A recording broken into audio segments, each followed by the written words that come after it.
I'll wait, see if anybody joins here before I actually get started talking here.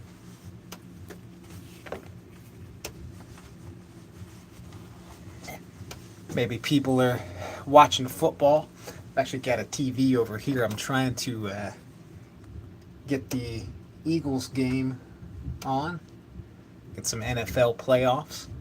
While I'm chilling here in my little area. Put that down a little bit.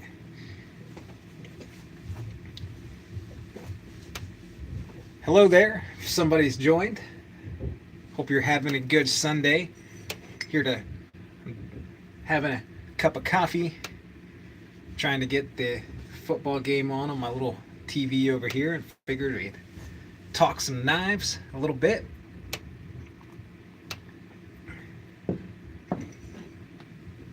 Who do we have here in the live? Make sure you comment, say hello. I don't do a lot of these live videos. I always kind of forget, and I never plan them, so if nobody joins, it's all good. All good. But I wanted to talk about kind of a video I did the other day, a conversation with S.E.R.E about this article from a December 1985 issue of Soldier of Fortune. Talk Gerber Strong Arm in-depth review. I've done a review on the Gerber Strong Arm if you want to look it up. Solid knife. I can get it out for you if you want to take a look. Oh. There it is, world famous Gerber Strong Arm. And you know, this is actually a great knife for the topic that I mentioned, that I did a video on the other day about, you know, this conversation with S.E.R.E knives. So you can watch that video to get the full depth of that. I said it's in this article from the December 1985 issue of Soldier of Fortune. Just farted. All right. Well, I hope it's a solid one. So S.E.R.E was a knife maker. He passed away in 1992, and you know, he was a Green Beret earlier in his life, and then he started designing knives for Gerber, not the Strong Arm, but he left Gerber to form his own company in the late 70s. Show my sharpest blade. I don't know. Tell us a scary story. Holy shit. Probably the scariest thing is Free McDonald there farted. Ate some sort of nasty chili. But so Al went on in that article to talk about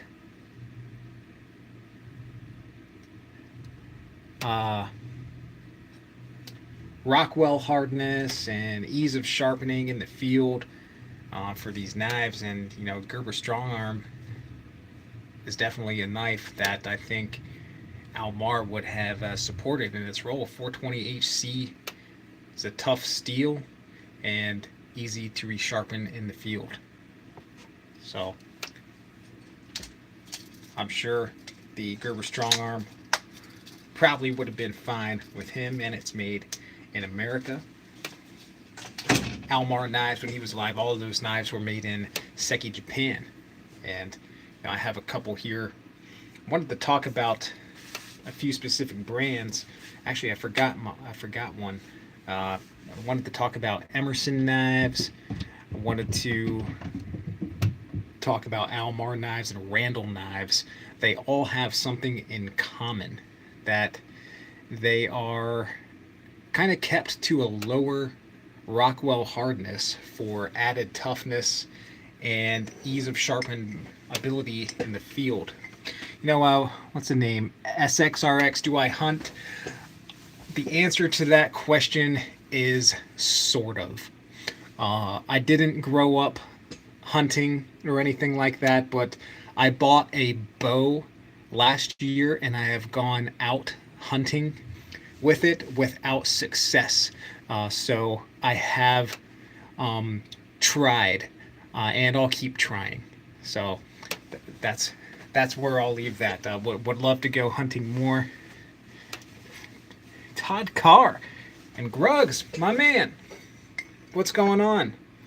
We were just talking about knives a little bit in that video of Almar I did the other day on how there's some similarities with some other companies out there with combat knives. I'll put my hat on. I forgot to bring down an Emerson knife for this video, but I was talking about how they are all kept to a little bit lower on the Rockwell scale. Knife nerd, what's my favorite knife? It's really hard to say. I don't know if I have a single favorite. I really like my Emerson CQC 13 as a folder. I don't have that here to show you. I also really like these two. This is my Almar S.E.R.E and this is a Randall Model 14. You know, these knives are, you know, they're older designs, older steels, but they serve a purpose for having a tough knife and having a knife that's easy to resharpen when you're out in the field. These are made for combat soldiers. They're not made for me. I just think they're cool, and that's why I like them. You know. Now, you know, I could use these for whatever I want, but you know, this is the model S.E.R.E. I know this one is not the S.E.R.E. This is the S.E.R.E. This is the model 14. It's just a catalog number designation attack. This was designed in the 1950s. Actually went to a trial for the Marine Corps for them to select a new combat knife to potentially replace the K-bar. So Randall submitted this, but Randall knives are all hand forged in Orlando, Florida, and they cost a lot of money. Even back then, they cost a lot of money for their time. And I don't think they could have kept up with the supply and demand for the United States Marine Corps. They're a small family business, you know. And this is the S.E.R.E. Survival, Evasion, Resistance, and Escape. It's designed for the combat soldier who is behind enemy lines, you know. Let's see. So read some comments here. Gotta really look forward. Todd Carr says, be better to use a steel that's centered around toughness and keep the HRC up top, improve edge retention. Yeah, so, you know, these knives, you know, that I'm holding in my hand here will not hold their edge for the longest period of time, but they have that counterbalance of being easy to resharpen.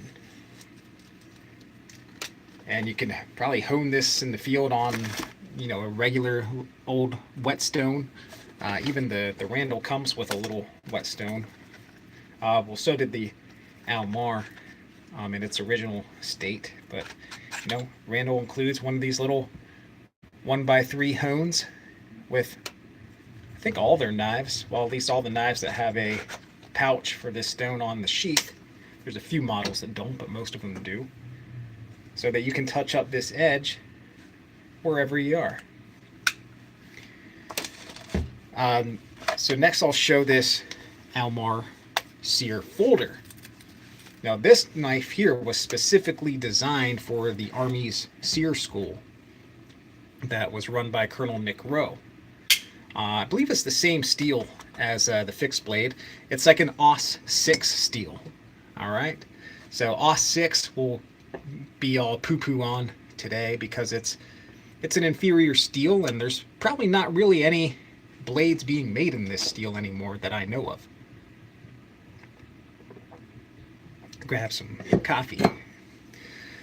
So, but it's stainless, corrosion resistant, and it's got some toughness to it and easy to resharpen.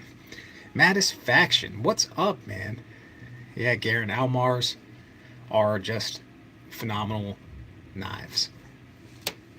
Um, but yeah, this one was really meant to be carried by, you know, other Green Berets. Almar was a Green Beret. His buddy Nick Rowe, who was Green Beret, who was taken captive in Vietnam in 1963 and escaped to freedom 5 years later in 1968. And this folder actually comes with a sharpening stone in the sheath. So you have that full level of having a sharp blade while you're in the field. Now, this blade is enormous, very heavy. I weighed this package here, the sheath, stone, and knife, and it's like 17 ounces. So years later, Almar's company evolved, and they came out with the S.E.R.E 2000 knife. And the blade is 3.6 inches, VG10 steel. It's a liner lock, G10 handles. This is an awesome knife. This is the first Almar knife I ever bought right here. And my buddy Legion Tactical Cutlery has helped me out big time with my Almar collection by trading me two of his Almar S.E.R.E folders for some blades of mine, and basically really giving them to me for what I traded him. I do not have any Benchmade knives. I had a mini bug out for a hot minute. I actually won it from Smoky Mountain Knife Works, one of their like National Knife Day giveaways, probably at least 3 years ago now, and I just absolutely hated it. I thought it was a flimsy, plastically junk piece of garbage. So I put it on eBay and got myself something I wanted. Now, they stopped making this S.E.R.E 2000, I think, in 2019 probably, because Almar Knives was sold. And the next year, let me find the right drawer here. They came out with the S.E.R.E 2020. It's an assisted open flipper knife out of 8CR13 MOV steel. The new owners moved production from Japan to China. But this knife is actually really good. You can get this on Amazon for $40. This one used to be on Amazon for $220. Okay, just to give you some comparison there. Now, fit and finish may be a little off on this, but I'm actually very pleased with the quality of these S.E.R.E 2020 knives. But 8CR13 MOV steel versus VG10, there's definitely some downgrades here. But going back to the beginning of our conversation, the lower Rockwell and the ease of sharpenability in the field for 8CR13 MOV steel really conforms better to what Almar said is a great field battle type survival knife, like he mentioned in this article, and what he made the original S.E.R.E knives to be. So it's interesting. But the new iteration of Almar actually has 3 different levels of the S.E.R.E knife now. Garen, no, I do not have any old blackjack knives. I would love to get some someday. There's definitely some that I really admire. Would love to have their Applegate Fairbairn dagger that they made. They also have a couple of folders that were made in the late 80s.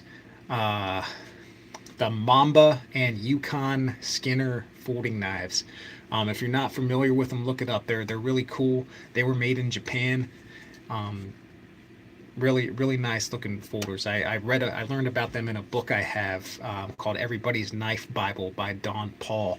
That book was a gift to me from my buddy Tom Ritter. But back to these S.E.R.E knives. So they have these FRN scales and 8CR13 MOV steel, and they also are available in D2 steel. This is a special 40th anniversary edition for Almar knives. So this one, I don't really care for the handle scales too much. They're like GRN and they have this texturing, but it just kind of feels cheap to me. But they do have their S.E.R.E 2020 G series, the G standing for G10 handle scale. So they have a D2 steel blade with G10 handles, and you can get it in a satin finish like this or a black finish on the blade. And they have their high-end one. So this one, they get rid of the assisted opening, just a manual flipper on ceramic ball bearings. Blackout.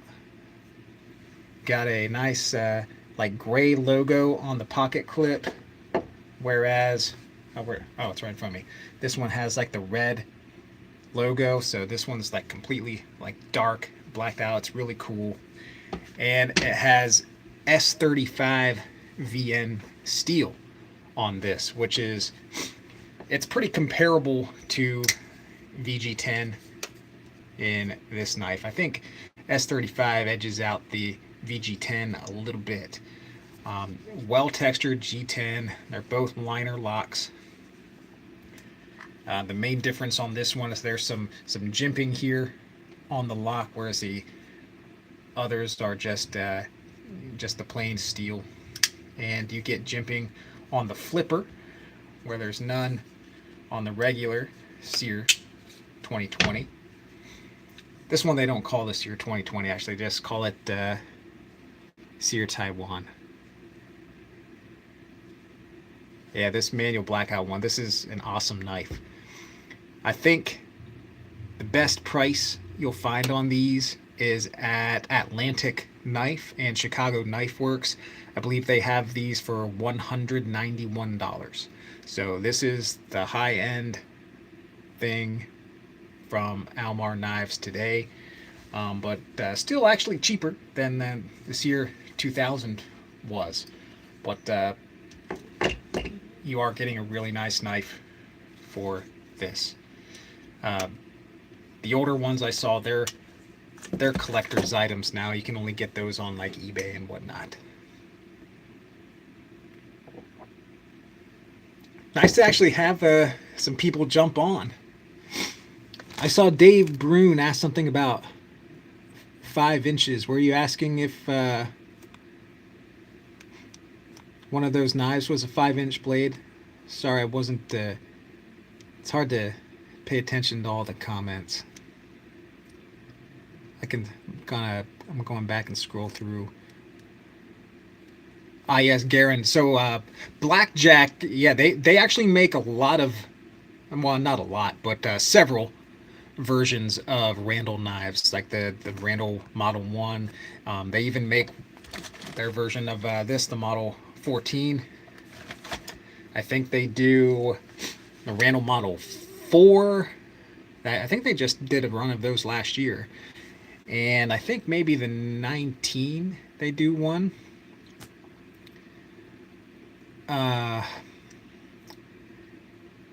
USA made. The D2, no. This is made in China. So there are, most of these newer Almar knives are made in China. They have 3 knives that are made in Taiwan.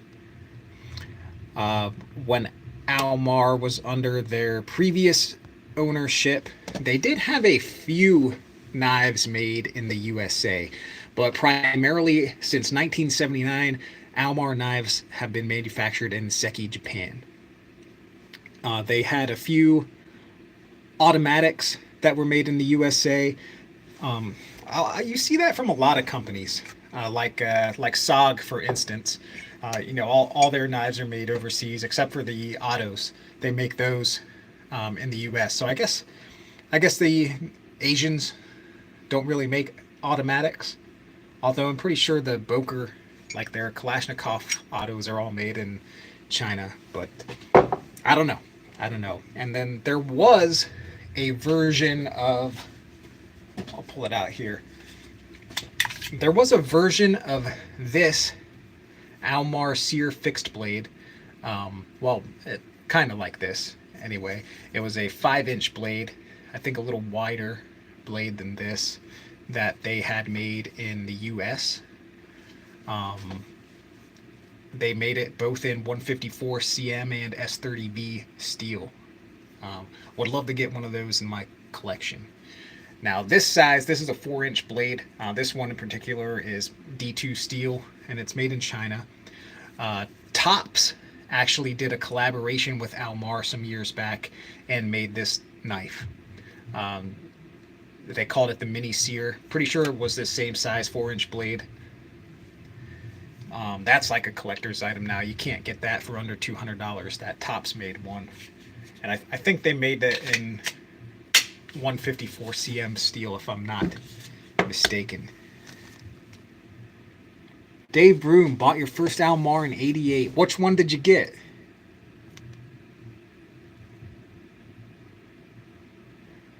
Oh, that's good info, Tob. Any automatics have to be at least assembled in the USA. That's good to know.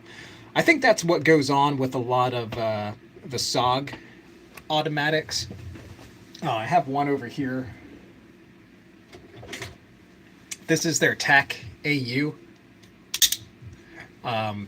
They have the country of origin listed as USA on their website for this, but it doesn't say made in the USA on the blade, which leads me to believe they can't put that because some of the parts are made overseas. Like I'm pretty sure this blade is probably, China or Taiwan D2, and then the handle was probably made and it was assembled in the USA. Some of them do say like fully made in the USA, got our flag on and all that. They've got the Eagle Talon back in '88. That's awesome, Dave. I hope you still have it. Those knives they're expensive on the collector's market. This article here, so this photo is from this is the original Almar catalog of knives. His first one from 1979. And you'll see the Eagle is right here. And it is the largest knife in the catalog. A 4-inch bladed folder. Now, all of these knives in his first catalog were made out of a steel called RS30, which was kind of a precursor to VG10. So it was a high hardness, good edge retention steel, and high end for the time. So I think the website is archives.org. You can find this magazine article and the original actual catalog for Almar knives that has the prices and stuff in them. In 1979, when these came out, all these knives were minimally $75, I believe. And, some people still hesitate to spend $75 on a knife. And all these are relatively small. I said this Eagle is the largest one, a folding knife. Look how tiny these fixed blades are. That's like a 2.5-inch blade with a 3-inch handle. Those two fixed blades. This one right here with the finger grooves, the model is called the Buzzard. That one was listed in the catalog at $100. So $100 45 years ago. Not as it went a lot farther than $100 today. Yeah, Dave, you paid $100 for yours in '88. That's yeah, that's it's a good chunk of change.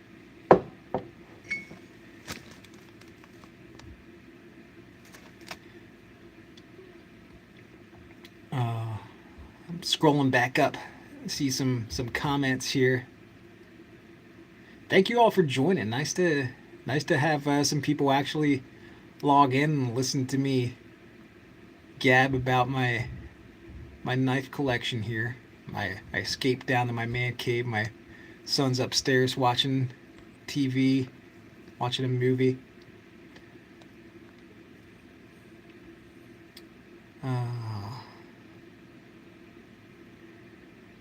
Yeah, 5 year wait for Randall's. Yeah,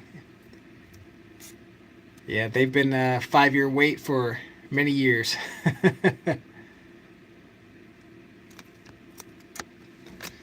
But yeah, I hope everybody can add an Almar knife to their collection at some point. I do have their current production Eagle. Comes in this leather slip. This is the Eagle Talon, like Dave said. Originally, they were a full flat grind. Then Al redesigned it to have like this long swedge on the top that he calls a Talon blade. So this is a big folding knife. I mean, it's a full 4-inch blade. I got this honey jig bone scale. It's Aus-8 steel. They've been making this knife in Aus-8 steel for many years. Even when it was made in Japan and this knife cost $200, it was still made in Aus-8 steel. So, what else do you guys think about Rockwell Hardness? Would you rather have something with a harder Rockwell hardness and hold its edge longer, or something with a bit lower hardness and inferior steel quality, say maybe like 1095 steel or Aus-8 steel, and have it, ready to resharpen, ready to go wherever you are?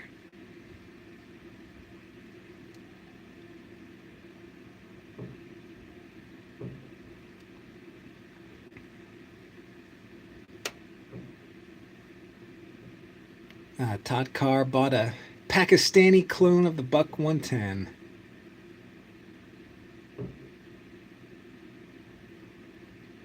Don't ask me. You're Daytona. Okay. I saw your comment earlier, not too far from Randall. When was it? I think it was spring of 2023.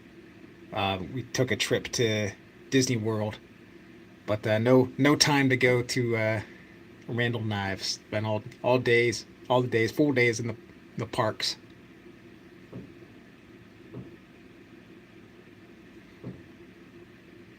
Watch City, yeah, those Kershaw Emerson knives are pretty good quality blades. I have a handful of them.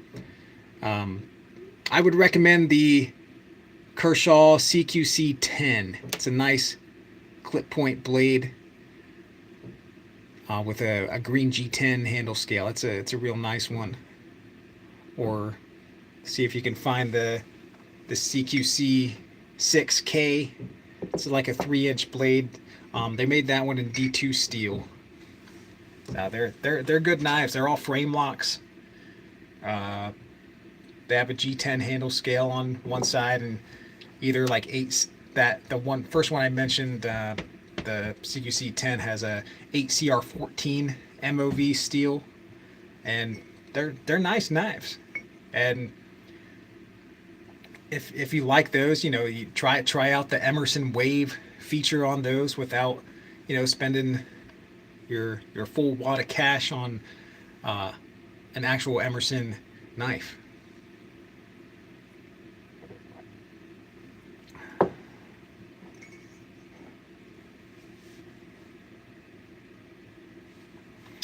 I convinced you to get the Taiwan S.E.R.E on sale. Where did you get it on sale at? Let me know. Maybe I'll get another one. Did I convince you to get an Emerson Patriot as well? Emerson Patriot is just a phenomenal knife. That's another one of my favorite folders. I really am glad I got that knife back in the fall. 3V is good stuff. I agree. I recently got my first knife in the Magna Cut steel, this buck knife. This is their Alpha Guide Elite. G10 handles and Magna Cut steel. I think it's a great design. Really do. Very comfortable in hand. Good size blade. It's like just a hair under 4.5 inches. I think it's like 4 3/8 of an inch. So looking forward to using this some. Came with a great edge on it too. The only knives in 3V steel I've had are the Cold Steel Bowie knives that I reviewed back in the summer. What does my wife think about my knife collecting? I think she thinks I'm a little nuts.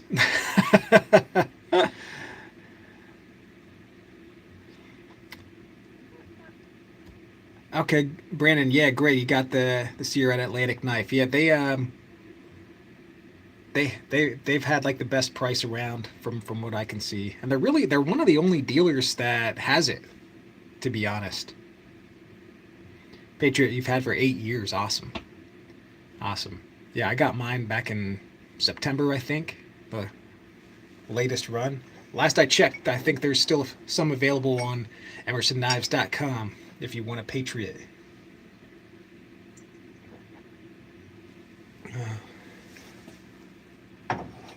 Have a little bit of coffee left in there, but I was talking and not drinking, and now it's cold. Yes, Todd, Midway USA, they always have the best prices on Cold Steel and SOG products. So people, if you want Cold Steel and SOG, go to Midway USA, sign up for their marketing emails. They have a sale on Cold Steel and SOG products. Also Camillus knives as well, because they're all three of those are owned by the GSM Outdoors company now. They'll send you a discount code to get 25% off. They're already better than most dealers' prices on those products. And I've noticed I haven't bought that 3V S.R.K. I don't know why I should have. I've noticed that sometimes that 25% off discount works and sometimes it doesn't. So you kind of get a luck of the draw. Like I've put it in my cart on a few different occasions, but never actually checked out. Let's see. I was downloading on my TV over here the Fox Sports app to see if I could put the Eagles game on in the background. They were winning last I saw.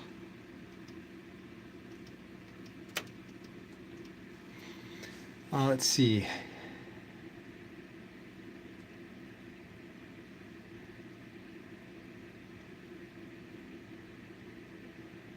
Yes, yeah, Chris.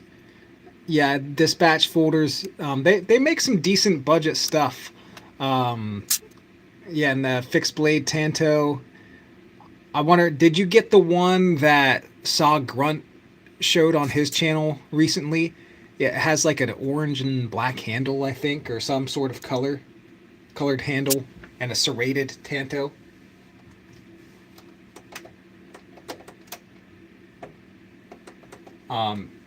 They've sent me a few blades to review. One of them is a big Tanto blade. It's real cheap. It's a fun knife, not something that is that I would depend on in as like my main survival or battle type blade, but it's neat. There, got that game on. Eagles up 10-0 over the Packers. Let's see. Let's check out the comments. Yeah, Watch City Saw Grunt is the man. I've been connected with him online for,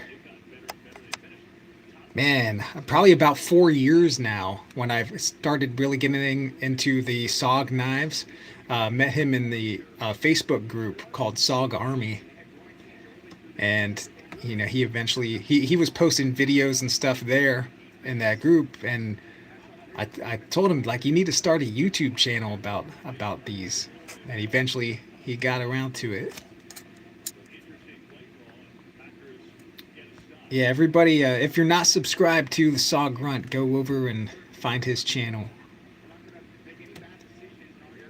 Yeah, Midway is the Todd. Midway is the place to get Cold Steel and SOG.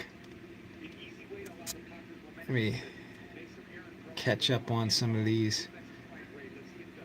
Oh yeah, Watch City. Yeah, definitely check out Midway USA. They carry a ton of different knives, outdoor gear, firearms. I don't think they're a brick and mortar place. I think they only sell online. But yeah, they have a big selection. They ship pretty quickly too. So I've ordered a few different things from there.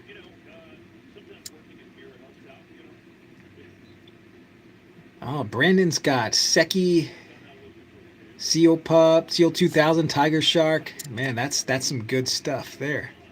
Especially that Tiger Shark, man. Those blades are super cool.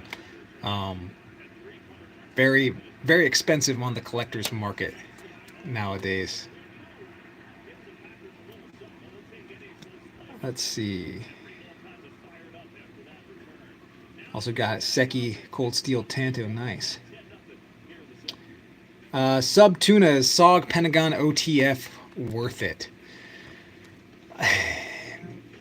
I mean, it's a $350 knife, brand new.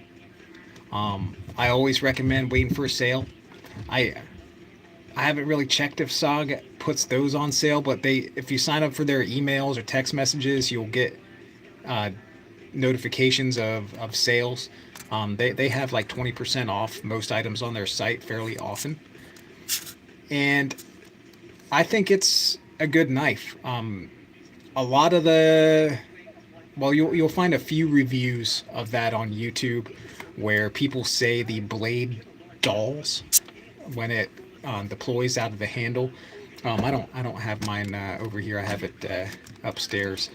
Um, but I didn't really have that issue with mine, and I did see a Blade HQ video recently that they are coming out with a new version of the OTF in red G10, and I think they reconfigured some of the mechanics of it. So maybe keep an eye out for that one. But as far as knife prices go, I mean, prices are insane on a lot of knives, just absolutely insane. Um, so if you like a knife enough, you're gonna pay for it. That that's my thoughts on the matter. Tom Ritter joined the chat. Hey Tom. Do I think OKC will return? I think that we are going to see some of their knives being made with the OKC name on them, but being made by different manufacturers. That's what I think.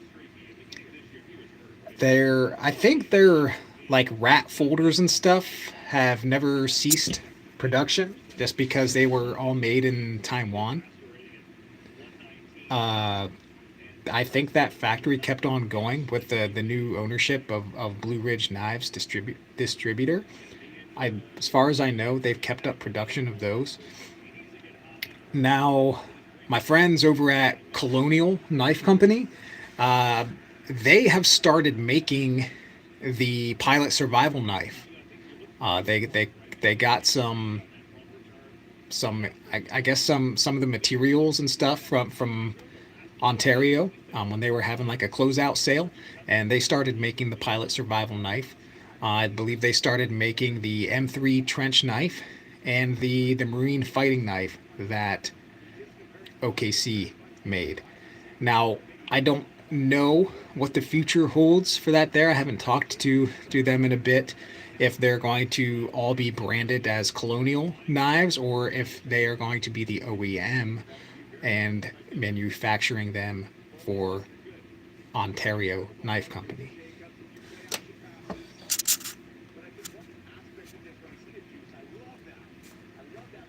Brandon's got the Blue Midnight Tiger Shark and Tiger Stripe Seal Pup. Awesome. Seal 2000 plain gray. Someone scratched number 52 in it for some reason. Interesting.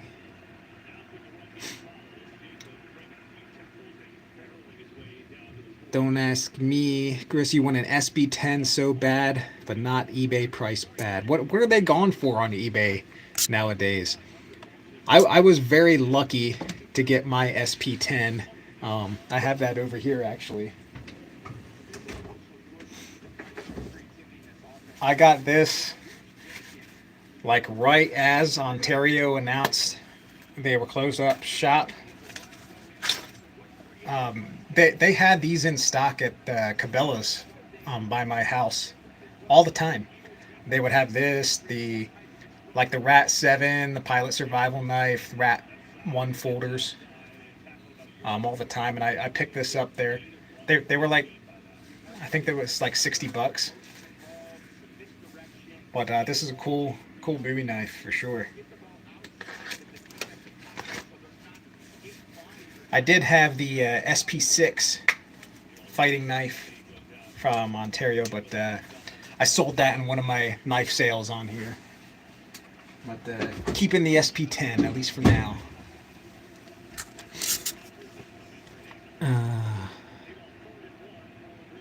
Let's see here.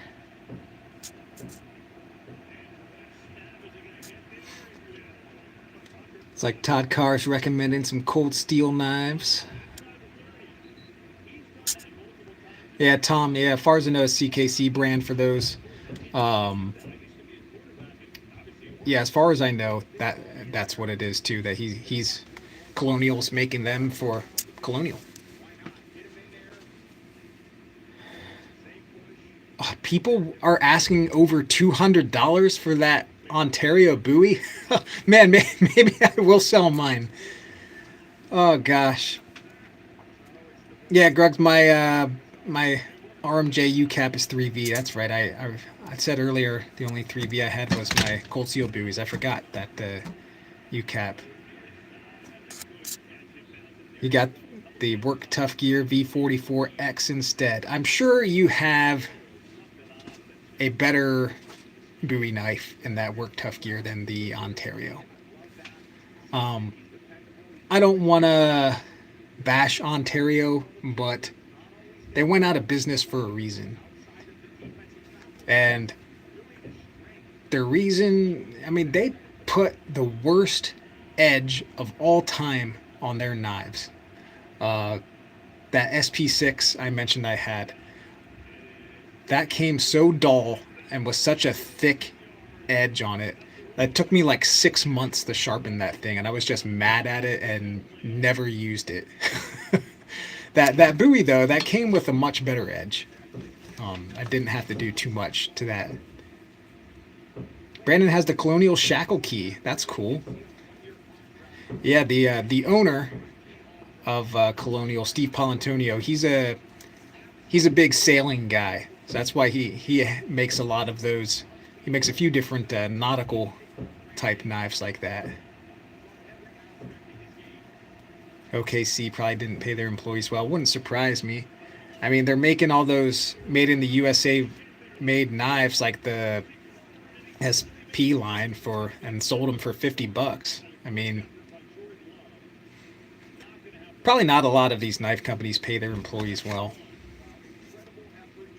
Like, yeah, you can go to the Buck Knives website and find their careers section, and you'll find like their knife makers are making like $15 an hour, which 2025 doesn't get you too far.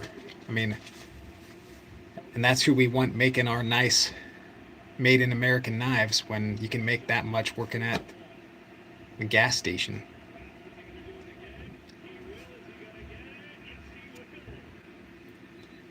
Okay. Your SP1 took forever to sharpen. Pilot's knife was worse. Yeah.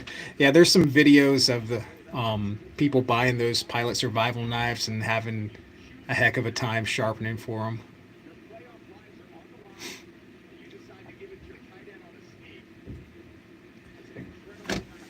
Here, Spyderco's a good company to work for. Cool. That's good to know. I mean, I don't want to bash the whole knife industry. I'm sure some companies are better to work for than others. Uh, yeah, I wonder.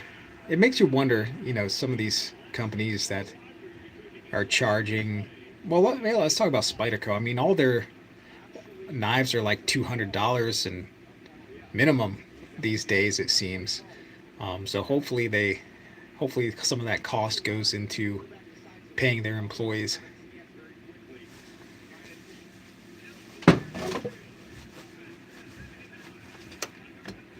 But yeah, something like this. Somebody making $15 an hour made this knife, assumedly.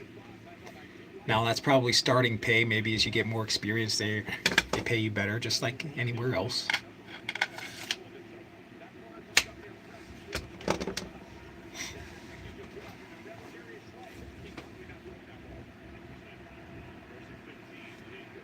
Brandon and Isaac, I knew you would not, but apparently Eric and Sal really care about company ethics, it seems. Oh, that's great. Um, Spyderco does have best heat treat in production currently. Okay. I I have nothing against Spyderco or anything. I had a PM2 at one point. I got it in 2019, I believe. At that time, it was the most expensive knife I had ever owned. I think the PM2, um, man, they've gone up in price like $100 since I bought that one 5 years ago. Uh, but it was a great knife. Ergonomics were fantastic on the paramilitary 2 that I had, but I ended up selling it. Um, would like to get another one. Actually, I would like to get the newer military 2 that they came out with last year. Um, that has the compression lock like the PM2 instead of just being a regular liner lock, and a bigger blade on it. A little bigger, yeah. It's a 4-inch blade compared to like 3.4 inches. Would also like one of their old school police models. They also have like a maybe 4.25 inch blade on those, like a stainless steel handle. They've been making those knives for got to be close to 40 years. That police. I think that one's made in S.E.R.E, Japan. Make those in VG10 steel.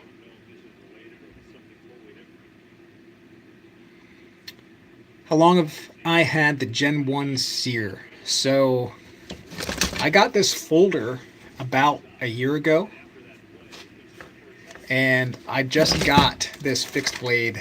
Um, what was it? Yesterday or the day before? I think just yesterday. Yes, just yesterday. This came in the mail. I had to make sure to shovel some snow off my front stairs and my driveway to give the mail delivery guy some space to get this to me yesterday morning.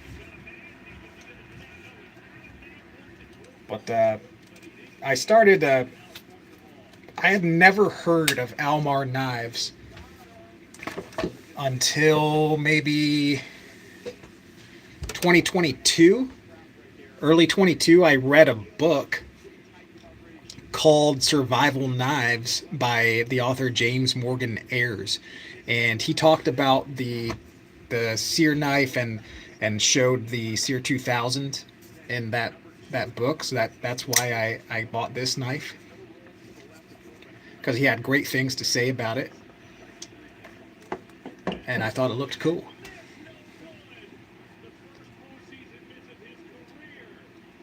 So you had an Almar Orca. I'm actually not familiar with that model.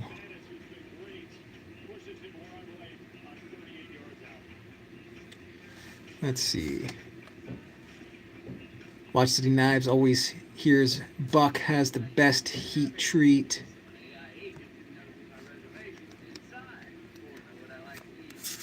Takar WCK Buck does a decent job, but really limited to what steels they do with it.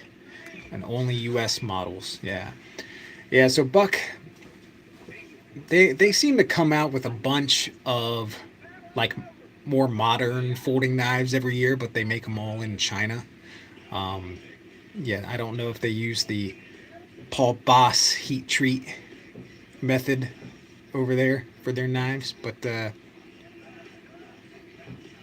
they, yeah, they, I guess they heat treat knives to a higher hardness to hold an edge better over there at Buck. So, do they have the best in the biz? I really don't know. They have their own method, the Boss method, that they market as being great, but is the best? I don't know. Really don't know. But I am definitely excited to use and carry this Alpha Guide. I think it's a great, really great design. Love the nice drop point blade. It's got a really sharp point on it too, but it's not like a baby ultra fine tip like the 110 folder. So, and this should be a tough knife with that Magna Cut steel. Decent thickness on it. 5/32. It's actually one of my favorite knife thicknesses because it's not too thick, not too thin. It's right mid grade, thicker than an eighth, and sometimes when you get to 3/16 of an inch thick, it can be too thick.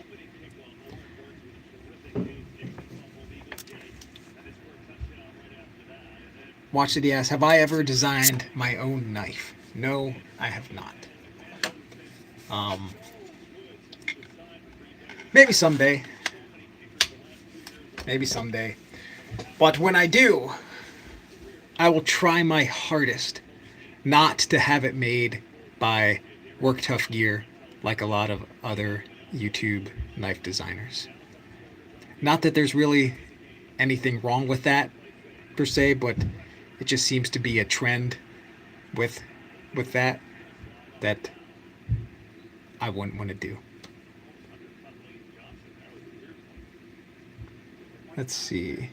You have the Ground Combat Tanto from Buck. Yeah, that's a great knife. I had bought and owned one of those, but that's another one I sold off at one point.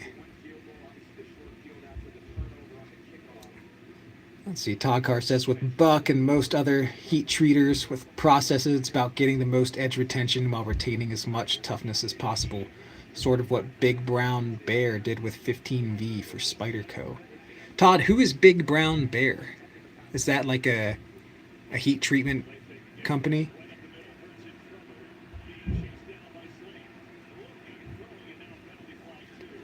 I know there's a couple companies, very well respected knife companies, Bark River and LT Wright.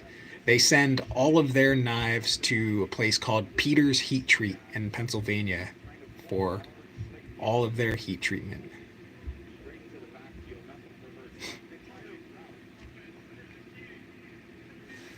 Let's see. Oh, Chicago Knife Works has been brought up. They're a great dealer. Always great prices at Chicago Knife Works. Yeah, $85. Last I checked, it was still there too. I've been debating on whether or not to buy another one and just to have that in my collection because it is a very cool knife. Chicago Knife Works has the Almar knives as well. And if you haven't bought from there before, they have a banner ad up on their site right now. You sign up for their emails, you can get a 10% off.